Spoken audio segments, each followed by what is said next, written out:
Salut tout le monde, petite vidéo aujourd'hui sur une petite modification sur l'alimentation des ventilateurs du KitFan Kits.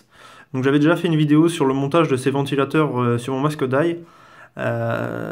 Donc en fait ces ventilos sont alimentés par une petite pile 9 volts qui s'insère dans ce boîtier-ci.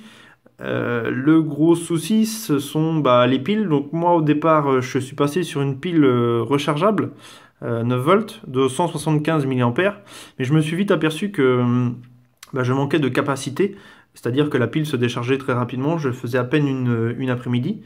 Donc au lieu de racheter une deuxième pile, je me suis dit pourquoi pas modifier cette source d'alimentation sans forcément modifier le boîtier de façon à ce qu'il puisse toujours recevoir une pile 9 volts. Donc pour cela, ce que j'ai fait, j'ai démonté une ancienne pile que j'avais. J'ai démonté ce que je pourrais appeler moi le culot, hein, les bornes de la pile. Donc faites attention si vous faites ça. De ce culot-là, je lui ai soudé deux fils pour accueillir une prise Tamiya, ce qui est le plus courant. Et ensuite, le placer, le tout dans une lipo.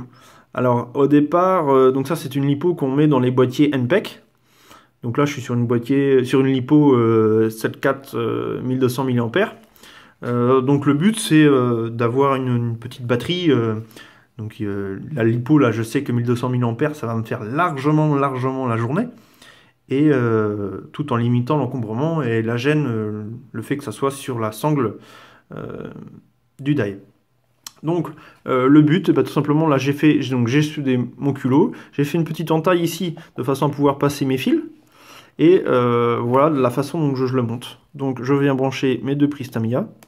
Alors on pourrait le faire avec un connecteur T, XT60, tout ce que vous voulez comme connecteur. Donc je viens planquer mon connecteur dans mon boîtier. Et voilà. De façon à ce que mon boîtier ferme comme il faut. Alors je précise, moi le ventilo je le mets pas tout le temps pourtant, hein, je le mets vraiment quand j'ai de la buée, parce que c'est quand même assez bruyant comme système finalement, et donc ça nous coupe un peu du monde extérieur le fait d'avoir le ventilo, donc je suis quand même obligé de l'éteindre de temps en temps, mais malgré cela je décharge très rapidement la pile 9 volts, et comme j'en ai marre d'acheter ces piles là qui coûtent quand même assez cher, voilà pourquoi j'ai fait ça. Donc le but c'est de passer, en fait, pour moi, c'est de passer, je sais pas si on va bien le voir, c'est de passer la batterie entre les deux sangles,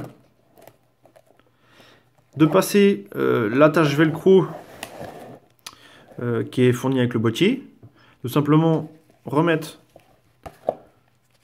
hop, le velcro ici, de façon à avoir toujours l'accès à l'interrupteur. Et le fait que quand je vais mettre le die, ça va tout simplement serrer la sangle et me maintenir naturellement la batterie et le petit velcro qui va me tenir mon petit boîtier. Voilà, donc je ne l'ai pas encore essayé en partie, mais je pense que ça va être plutôt bien. Quand je mets mon die, pour l'instant, ça ne me gêne pas au niveau de la tête.